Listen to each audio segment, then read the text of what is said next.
Hi, I'm Stacie Grossfeld. I'm an orthopedic surgeon in Louisville, Kentucky. I'm double board certified in orthopedics and in sports medicine. So I treat a lot of sports-related injuries. I'm here today to talk about the ACL injury. This is a bad injury to get. There's over 200,000 ACL injuries a year in the United States. It most commonly occurs in young athletic patients or young athletic people. It typically occurs in soccer players, basketball players, and lacrosse players.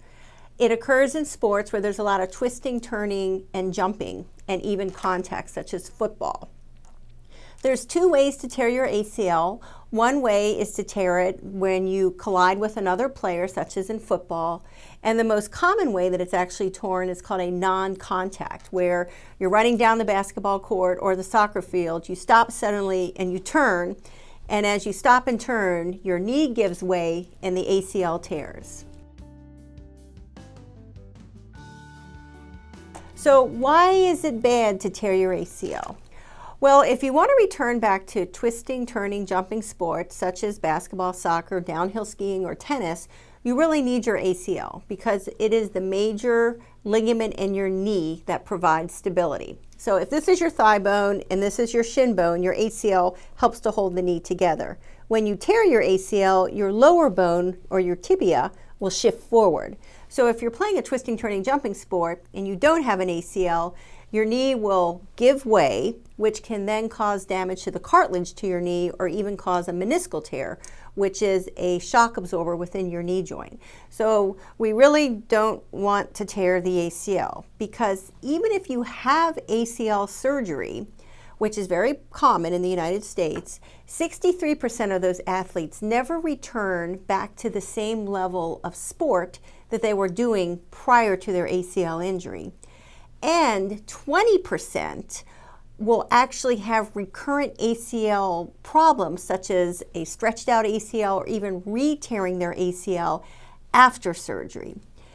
Also, patients that tear their ACL, get it reconstructed, and return back to sports have a much higher incidence of having just knee injuries in general, over 25%, compared to athletes that have never torn their ACL in the past. So we really want to prevent the ACL from being torn because not only does it cause you to have surgery, it can cause other parts of the knee to get damaged. There's been some long-term studies that show that if you've had an ACL injury, whether you have surgery or not, up to 80% of those patients will have early onset osteoarthritis. So as an orthopedist, when I'm in the knee surgically in a patient who has an ACL injury and I see that damage to the knee, if there's any way we can prevent that injury from occurring, that's the best thing possible. Who tears their ACL? Female athletes tear their ACL more often than male. So if you take a group of male athletes, you take a group of women athletes, 8 times higher rate of ACL injury in women compared to men. And if you look at girls versus boys, before they hit puberty, there's the same rate of ACL injury. But once puberty occurs, women's rate of ACL tears go up to 8 times higher than men. Why is that? Well, we don't really know. We feel that it has to do with a change in the neuromuscular development in women compared to men.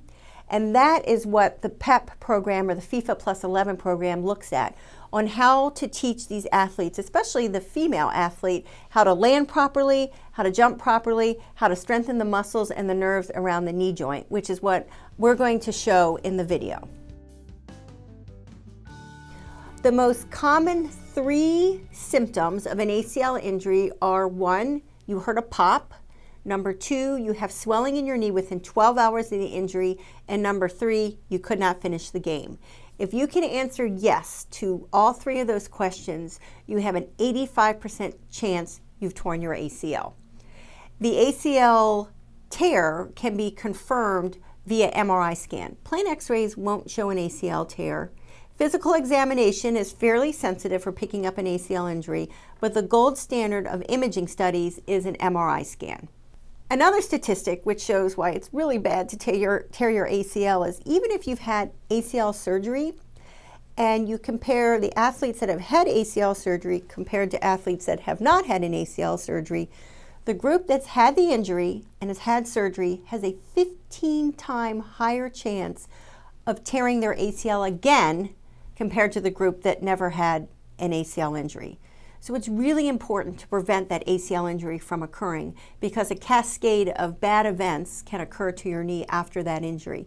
Even with the perfect surgery performed, the statistics still show that there's a high rate of injury after ACL surgery.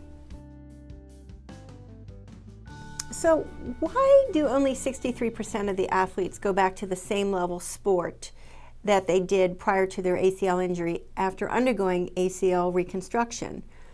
We're not exactly sure. There's been some studies that have looked at why that occurs.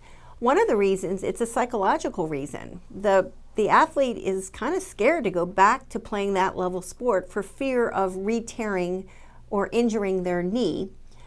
The studies show that even though the patients have received an excellent surgery, they have full range of motion restored, they have normal strength, they have the ability to jump as high as they could pre-surgery, they're still reluctant to go back to playing a sport. So just because you've torn your ACL and you have surgery doesn't mean you're going to go back to playing that sport at the same level you did pre-surgery.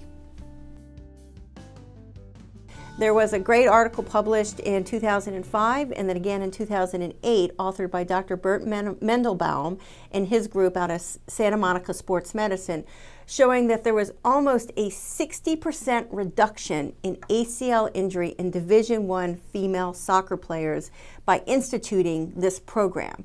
So we know it works, and we highly recommend that anybody use it in their athletes that are playing soccer. These studies were done with Division I women's soccer players, which have a very high incidence of ACL injuries.